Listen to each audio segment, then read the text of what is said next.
Hey guys, I know in this political climate is causing our worlds to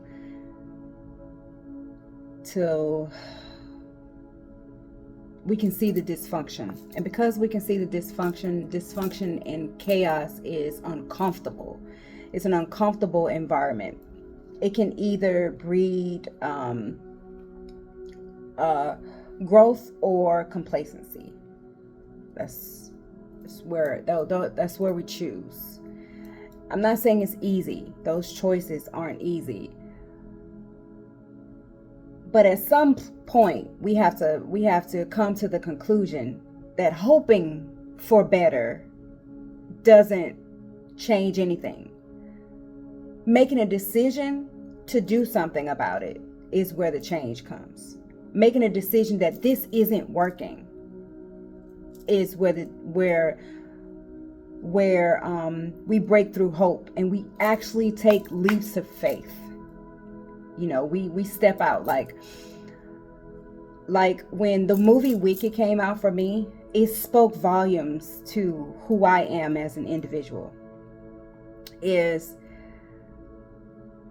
I don't like when I'm supposed to fit in a box.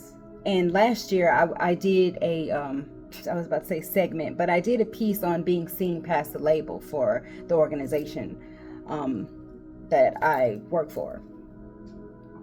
But then I realized, like, you know what? I'm doing this because I know people like me want to be seen as they are, past any labels, or past any labels. And then once I understood that it was me, the reason that title came up was because I desired to be seen past labels. I desired to live outside of the little check boxes that people had me in, where I could feel it. And then I had adopted those boxes as my own, limiting myself based on someone else's beliefs as to who I should be. And I'm noticing that I was playing small. And now I'm seeing it all around me. How many of us are playing small? We're waiting on the left or the right, Republicans or the Democrats, to make decisions for us, even though we see that some of them, although they say they represent us, we can clearly see where's the representation. Representation come with action, not just words. And I'm big on your words have to align with your actions, so I can understand you. I can fully understand that you have my best interests at heart. I can understand when you're only like looking out for yourself. But when you say something and it's supposed to be like for me, but what you're saying isn't about me or isn't what I'm asking for, or it doesn't do anything for the people that I care about, then what you're talking about, your words, the behavior, they're going along with something that you have. Your intentions aren't pure. And now I'm just beginning to, I am beginning to see more and more that it's not just the Republicans and it's not just the Democrats in tandem together.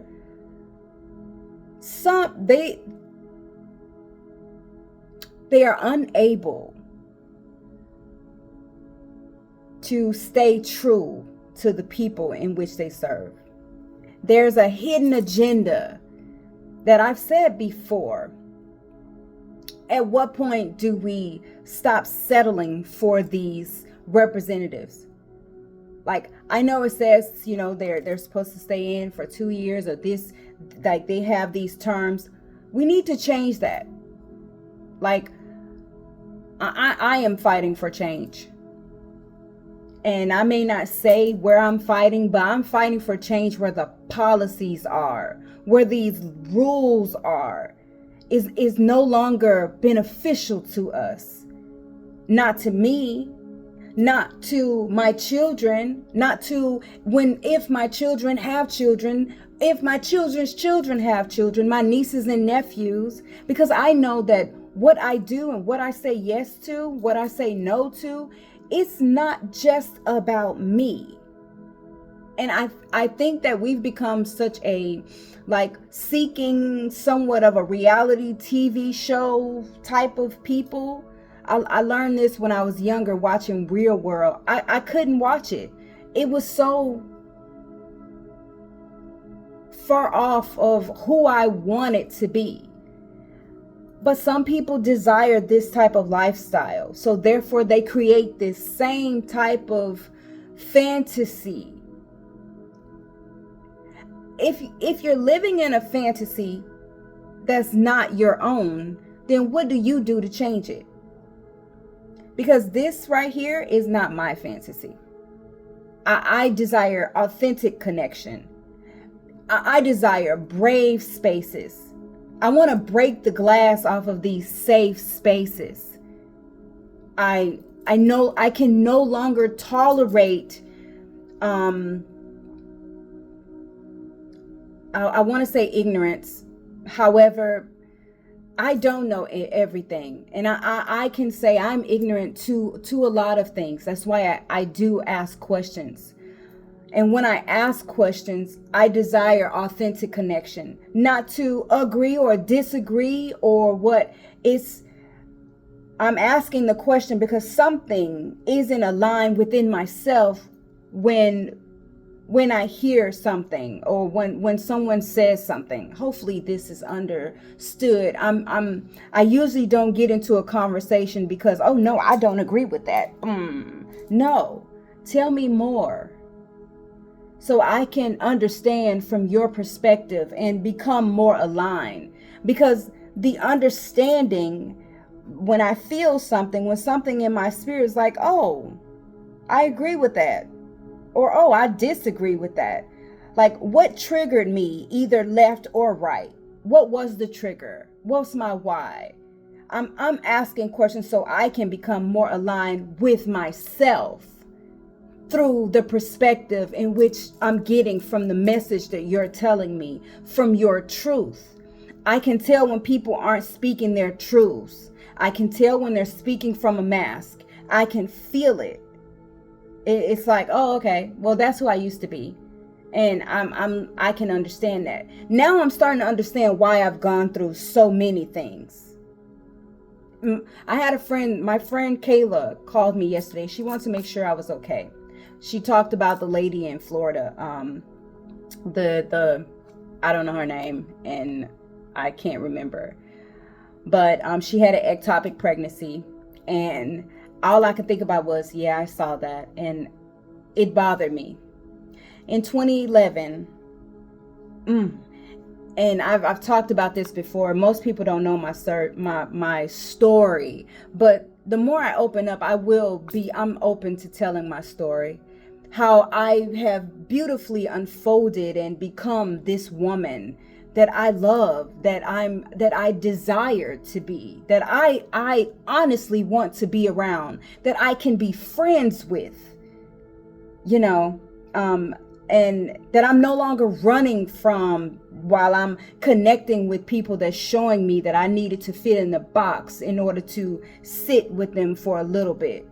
I love who I am because I'm genuine, I'm authentic, I'm on purpose. I'm filled with passion, with the fire burning inside of my bones from everything I've experienced in the past, the good, the bad, and the in between.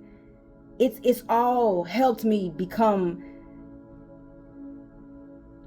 the best version of myself. And every day I'm working to become the best version of myself. Not who people want me to be. I'm learning not to play small for the betterment or the benefits of other people, regardless of how much money I'm making. No, I'm not rich with paper, nor am I chasing paper, but I am rich in spirit, in love, in gratitude, in favor. In 2011, my baby was 1. My baby girl was 1. My oldest was 7. Or she had just turned 8. I don't know. But nonetheless, my husband and I decided, more like him, decided that we didn't want any more children. And I began taking birth control. I think I had taken it for 1 month. In November of 2011, I was really sick. I didn't know what was going on. I was sick. I had taken a pregnancy test, and it said I wasn't pregnant, right? So let's say it was like October, November, December, January, I began to bleed black blood. January, maybe December, I started spotting. I went to the doctor again. They told me, oh, it's nothing. This is normal. Sometimes you have a cycle, da da da da da. And this is common when you've never taken birth control before. I was like, okay. I think I was 31. And in 2012, January, the spotting turned black. My stomach was swollen. It would hurt so bad. I didn't know what was going on with me. I was just in constant pain. I was having a hard time pooping. And I was like, okay. I saw my physician at Wellstar in Austell, Georgia. She wasn't there. I ended up seeing the nurse practitioner. The nurse practitioner was acting like she was scared to touch my stomach. I was telling her that it hurt. It had began to hurt to the touch. And it hurt when I moved certain ways. I said, I feel like I'm pregnant. And she said, you cannot be pregnant. You're on birth control. So that's a no. Shut it down. I was like, I feel like I need a blood test. Because I'm taking a pregnancy test. I have all the symptoms and I feel like I'm pregnant. And mind you, I'm still working. I'm very sick. I have 2 children and 1 is a baby. And I'm still, I have a husband, and having to act, mind you, I'm having to live in, let's be real with it. I'm having to live in survival mode. I am in pain constantly. My head is hurting every day. I'm sick. My stomach hurts to the touch. And now I've been bleeding for over 30 days, going on 60 days. The blood has turned black. I've gone from one doctor to another. This doctor sent me to a stomach doctor. Stomach doctor says we need to do a colonoscopy. During that time, something happened with our insurance. So everything we had to pay cash. So we began to empty our savings so I could heal. I could see the hurt and what was going on in my husband. Now our savings was in the thousands. That started to dwindle and dwindle and dwindle down. Colonoscopy, okay, you can have your colonoscopy, but you have to pay cash, right? I think we had to bring $6,000 to the colonoscopy and just pay it cash. That's what we did. Okay, cool. We go in there, put me to sleep. I wake up and I began to cry because I can instantly feel the pain. And I remember telling my husband, I feel like I'm dying. Can we please tell them, let's do a blood test? I had a dream 3 nights in a row that I was dying. Mind you, I'm still bleeding from December. Now we're in February. February 12th, 2012. I go into the emergency room at Northside in Atlanta, Georgia. I get in there. I had a dream the night before. I called my ex-husband's mother. I told her I'm going to pack a bag. I dreamed last night that I'm dying. I'm going to pack a bag. I've already put in my will, if anything happens to me, I need to make sure the girls are good and not separated. I'm sicker than I'm able to say. And I realize now, looking back, I was in survival mode. No doctor would listen to me, asking, begging. And I had gone to several different doctors and no one would do a blood test. I get into the emergency room. I'm a pretty calm person. And I have a high tolerance for pain. And I'm telling them I'm sick. I'm sluggish. I feel lethargic. I feel like I'm about to hurl constantly, like I'm dry heaving. The blood is black. Mind you, this is 60 days. This is past. I can't wear a tampon. I'm wearing pads. And I can see the blood. When I urinate, it's like clots falling out of me. I'm crying to use the restroom to the point where I worked at a dentist's office as the front office manager. And the person who's my friend at the time tell me, girl, I could hear you in there. Aw, it's the face. She has no idea that I feel I'm sick. And I was like, I really don't feel well. And because why? I'm not groveling on the floor. I'm not one of the little boxes that need to be checked off. Mind you, the same mentality that the left and right have, it's all around us. Where women have to prove, people have to prove, children have to prove that they're in these situations that others are oblivious to see, because they have that mentality where you have to show that you're worthy of them to agree with you, with your level of pain, or how severe is it really? Basically, that's how it feels. That's how it felt. Anyway, I'm at the hospital, Northside Hospital. I let them know I don't feel well. I tell them everything that has been going on. The doctor calls me in the back and she was like, so what do you expect us to do? So now what? We supposed to give you free service? And I stopped, I paused. I felt myself about to cry. Because they had already, my husband had taken the girls out. So she's dogging me in this room. And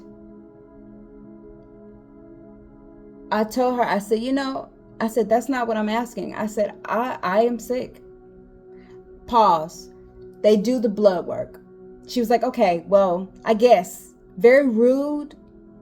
She's angry with me for being sick and coming to the emergency room. That's essentially what it feels like. What it feels like.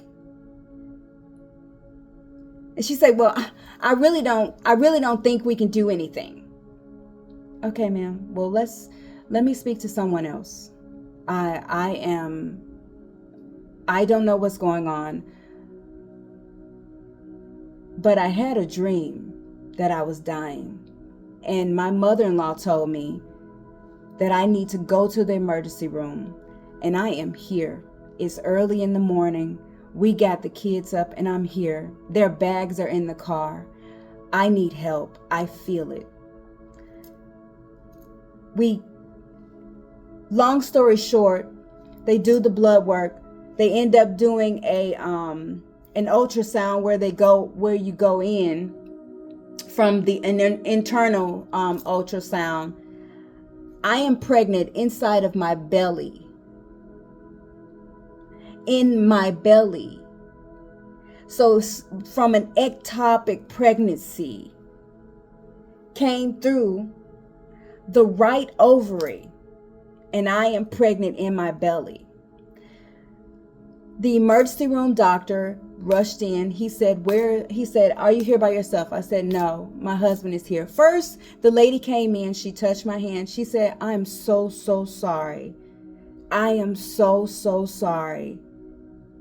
And I said, you know what? I'm not upset with you, but please make sure you don't do this to anybody else. I hope you learn from this. I am not upset with you. Disappointed, but not upset. Emergency room doctor, this Asian guy, he came in. Hey, ma'am, thank you for coming in this morning. He had no idea what had just happened. He told me to find my husband. I call him and tell him, hey, I need you to get in here. He said, and as soon as he waited until Sean got in there, and he let me know in front of my kids, though, your wife is dying. This has been inside of her body for so long. I don't know exactly how her body's going to be. My bones had began to hurt. People I didn't know that I had began to walk slowly. I knew I was hurting. My whole body was hurting. I ended up having an infection from my blood and the baby's blood. The baby's twins' blood had been mixed up with mine. So from there, I had to call my brother. I called my dad and let him know what was going on. I called my mom to let her know what was going on. I called my brother and said, hey, I need to bring the girls there. I'm sick. I'm about to have surgery. He was like, well, at least it wasn't. He's like, oh, you're pregnant. He had no idea. And he cracked the joke. And I was like, I couldn't laugh. It wasn't funny. I was I was scared. And he apologized for that later on. He was like, I didn't know how bad it was. I thought, oh, she's pregnant. She's all right. It's like, yeah, it is all right. But can you please keep my kids? And he said, oh, for how long? I was just like, and all these things in my head. It's like, I need this help. I don't even know what's about to happen. They already told me in front of my children that I was dying, that this is happening to me. And I'm begging. I literally was having to beg everyone for help. It wasn't just volunteered. Like, oh, you're going through this? I got you. And I knew then who I wanted to be. Not saying that my brother wasn't there for me. He was. But I can also hear him laughing through his fear. He was afraid for me. I'm like, I packed them a bag. I don't know. All their stuff is in there. And it's like, thank God for allowing me to listen to myself. To trust that instinct. But I'm saying this to say is, if we don't stand and say how these organizations, how people cause us to feel, how these things affected us, then we're continuously allowing the same shit to happen over and over to other people. It's not okay. And now those policies that say if you're having an ectopic pregnancy, then my brother is texting me. If you're having an ectopic pregnancy, then basically you are committing murder. This is a natural thing. No one asked to be put in that position. Why make a law, make a policy that causes doctors to question their oath? They swear an oath to do no harm, to to help where there's needed. So if you see someone, you see this health issue going on, you're going to turn turn the blind eye? Where's the heart? How is this okay? It's not okay. It is not okay. It's not okay. And there's no amount of money that anybody can give me. And this is where I'm learning. I'm being pissed off with more state and national representatives and all over the world. Organizations, there's no amount of money that anybody can give me that make me say that this bullshit is okay. And at what point are we as a people going to say and stand up and say, you know what? This is not okay. This is not okay. I am not okay. If there's a policy that I don't fucking agree with, why would I sign my name next to it? Why would I say yes or no? If it's a no, it's a fucking no. I don't care who is going to be upset with me. The thing is, you know what? The thing is, we've allowed this for so fucking long. Nobody knows what to do. But until we stand for something that is right within our whole being, then we're going to continuously do the same bullshit and accept less than and give out less than. All because we're showing face, right? The mask looks good. You can tell me that I look good today. Fuck what you think about me. I don't care. I don't care. It's not okay. This is not okay. This is not okay what's happening. And until we wake up, July 15 is going to come. There will be no Medicaid for people. They're going to say it's okay for the homes to be built not accessible to everyone. They're going to be okay with only putting stairs in a place and no elevators. They're going to be okay with not having escalators. What are we saying? How is this all okay? And at some point, people have to read. You have to read and you have to really listen to what's going on. If you want to know what's going on within your country, within your state, within your town, you have to look for it. But it has to be important to you. What's important to you? Everybody. You know what? I am tired of hearing us, blacks and browns, talk about fucking money. Fuck money. If you don't have anywhere to live, if everybody around you is gone, if everybody is being taken away, including your ass, they're trying to make slaves again. Like, who wants to go backwards? If you're not prepared to go forward, then what the fuck are you doing? I'm pissed off. It's best if I get off of here. Especially because one of my coworkers may come in like, oh my God, why are you upset? I'm upset.